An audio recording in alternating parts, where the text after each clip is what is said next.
Doing a sequel to my Five Nights at Freddy's Mech Armors episode is pretty overdue at this point.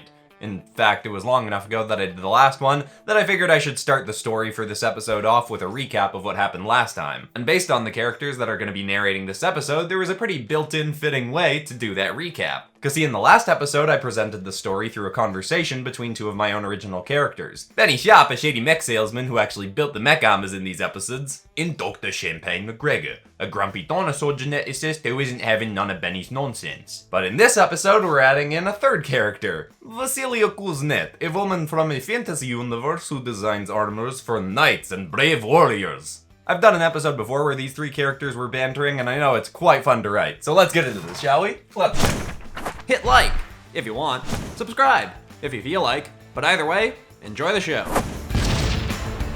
Alright, so I knows you already know this stuff already, champ, but I'm gonna real quick get silly here caught up on the whole Freddy Mech Bear story so far, right?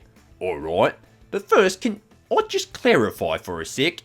Not only is this nonsense eerily similar to a video game series from my world, but apparently there's something in your world, Vasilia, called, what was it? The Thespian Kingdom? Yes, there's the cruel sorcerer king Aftarian created dragons to kill children and devour their souls. Have I mentioned how much I hate the multiverse? I think once or twice you might have. Anyway, so this Willie Afton guy is a child murderer who tried to kill his business partner's kid, Charlotte, but she got away. Then she and her three friends came to me and I done built them a puppet mech, a bear mech, a fox mech, and a bunny mech to go take down Afton. But he's got his own golden sort of bunny mech suit of his own, and hold on, you never said nothing last time about you building a bunny mech for a kid. I thought there was only 3 of them. Oh, you sure? I think I would have mentioned Jeremy, the asthmatic kid with the purple bunny mech. You most certainly did not, mate. I remember thinking it was weird that there was no bunny mech, since that's one of the video game characters in my world that this story's so weirdly similar to. Oh, right, well, it's just a little retcon then, adding the fact that I built a cool purple bunny mech suit for this kid Jeremy. What? You can't retcon real life, did this happen or not?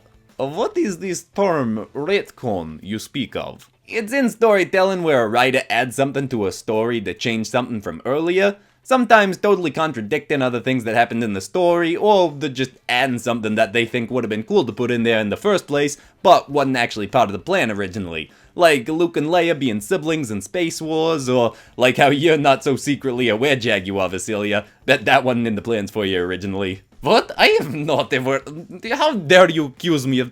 That is inaccurate accusation. You're being silly, Benjamin. Go on with story about the bunny mech. Yeah, that wasn't suspicious, but alright, this kid's suit was pretty cool. This Jeremy kid was a real rock lover, you know? The music, not the minerals. I mean, maybe he really likes rocks too, I don't know, I didn't get to know him that well. Anyway, he got me to put heavy-duty speaker systems in the thing so that he could blast music while he was flying around and fighting and stuff. The kid also had a bit of a wheeze to him, cause, like I said, he's asthmatic. Made this sorta creepy deep breathing sound when he went too long without his puffer. But I worked an inhaler into the suit for him, just in case he needed it. That was a first for me. I mean, I've worked a water dispenser into a suit for a lady that got thirsty all the time, I put a shock repellent mace spray in a suit once, even put a gazpacho cannon in one, but never an inhaler before. Wait, what the flip was the gazpacho cannon for? For shooting gazpacho, obviously. Anyway, this Jeremy kid was the first one to get some solid hits on Afton's mech when he joined the others in the last battle.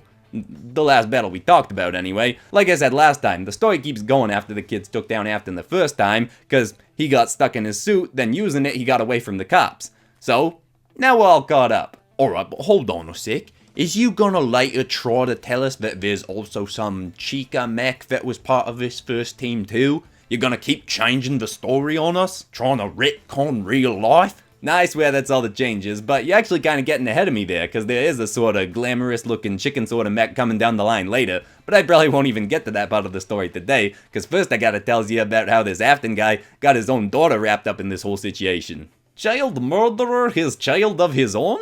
This seems quite hypocritical if you ask me. Why bring children into the world if your passion is to kill children? I kinda agree with you, but that's a real weird way of looking at this situation. Well, think of it like this. I personally have a strong dislike of watermelons. You don't see me growing them in my yard. What's the matter with you? Watermelon is the most refreshing thing you can eat. Watermelon on a hot summer day? Perfect. Alright, so paninis, watermelons, superheroes, and that dinosaur friend of yours, Macy. I'm slowly figuring a list of things that you actually do like, champ. But anyway, you're all here to hear more about this Mech Armor story, so we should probably get back into that, right? See, this Afton guy's actually got a few kids of his own, but for now we'll just get into the kid Liz. Real cheeky sort of kid, but first things first.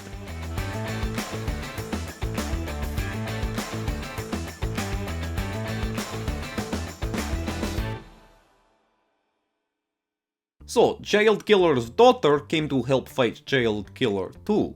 Ah, well, you'll see in a sec. See, after the Afton guy got away from the cops in his mech armor, all the kids came back to me with their mechs for some upgrades and stuff to go after him again. And while I'm souping up their suits, this kid Liz comes my garage and she asks me to— Alright, hold on. I know you said you don't know, but how is another kid just finding you out of nowhere? You said your garage is secret enough that the government hasn't been able to find you in 20 years to make it pay taxes, and now another kid is just showing up? How the flip does that work? Oh, well, I was actually thinking about this the other day, and it might have been cause around this time I used to put up flyers for my garage near playgrounds in rich neighborhoods. Cause you see, I figured I could sell my mech armors to rich bored parents who was about to go through their midlife crisis. So you know, instead of them buying something like a fancy car like a Lamborghini or something, I could convince them to buy a mech armor instead. Wait, did you just majorly mispronounce Lamborghini? Or in your universe, are they actually called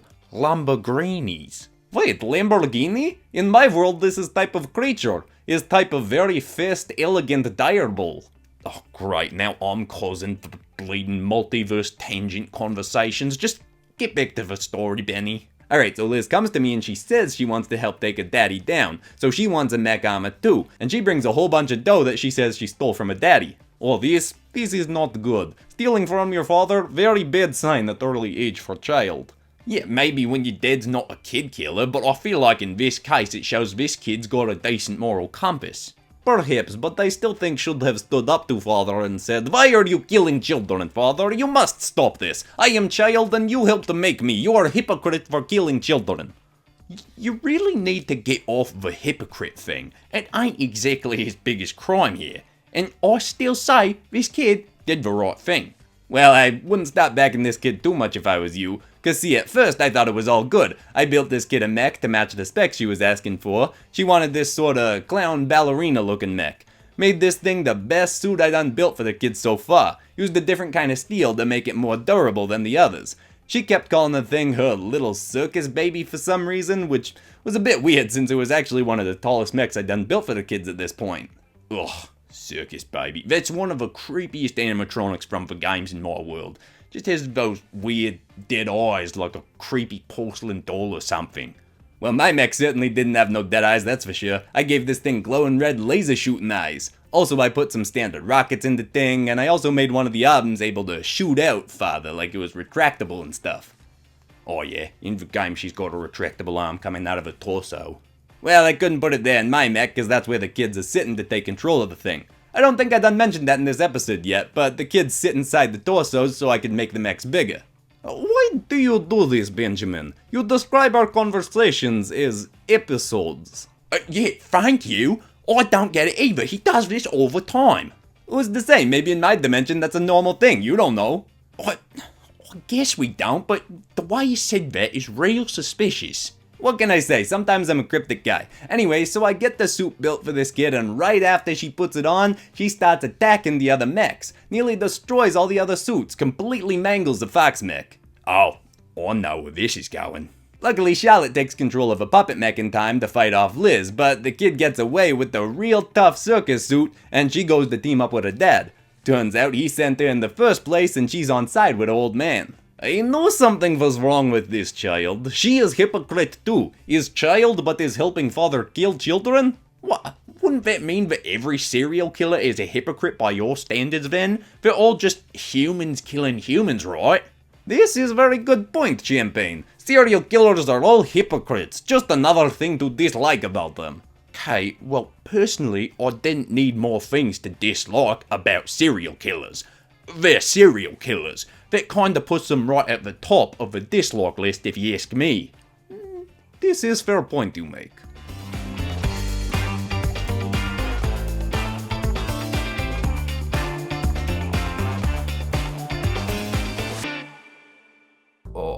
Alright, look, I don't know exactly what's going on here. Benny just told me to sit in front of his camera and say something about how he's selling posters of his Mech Armors on some kind of online store.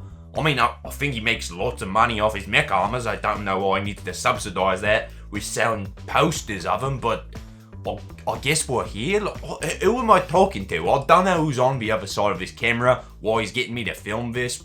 I'm not a salesman. I'm not the right person to be doing this. Whatever, I guess I'm here. What else do you say? There's some kind of links to the posters in the description or something, and he said something else about a little bar beneath the video and ink bundles you can buy or something. I don't even know what an ink bundle is, but I guess you can buy them from him on this online store. Jeez, I really don't know why he got me to do this. I feel like he would be a lot better at this. Even Vasilia would probably have done a better job. But I think I delivered everything he wanted me to say, so, you know, buy things from him if you want and don't if you don't, I guess.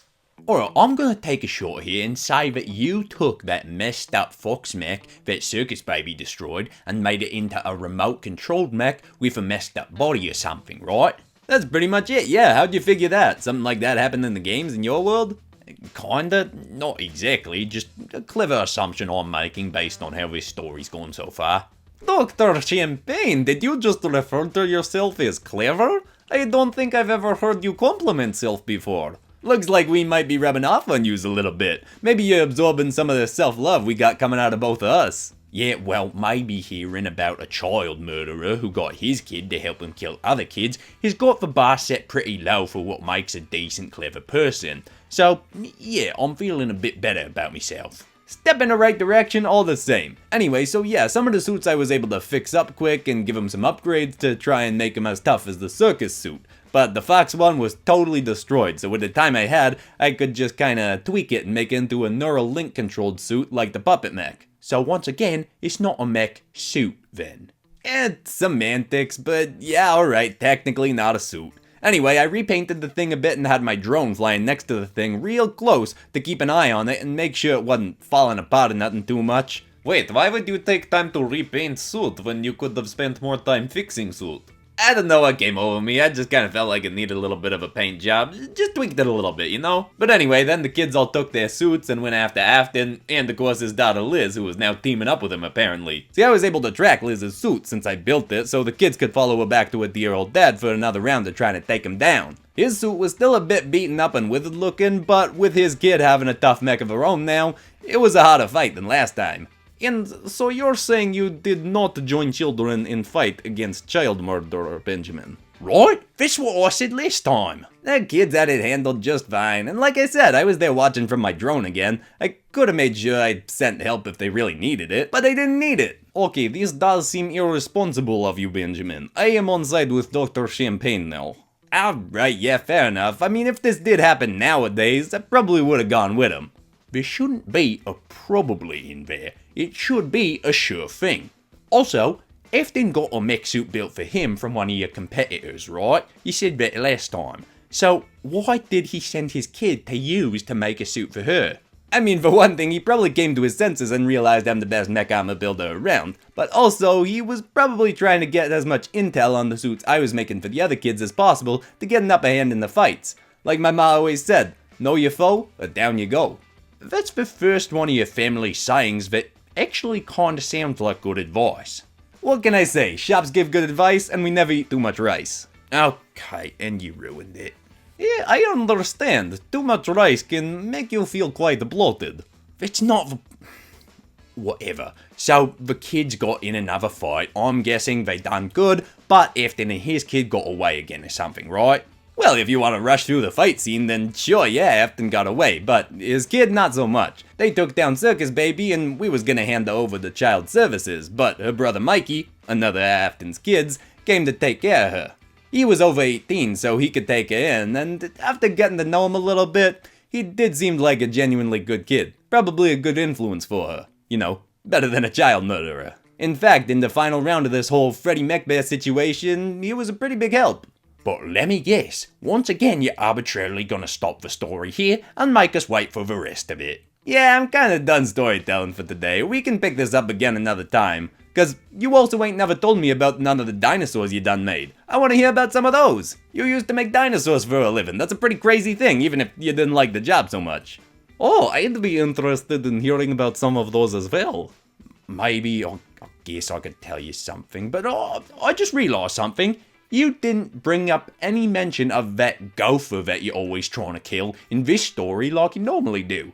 What's happening with that thing? I mean, last time I saw it, I shot it into another dimension, so hopefully it's out of my hair for good now. But I wouldn't put it past the little rat coming back at some point, and oh my god, there it is! Are you serious? Oh my god, it does have a ray gun!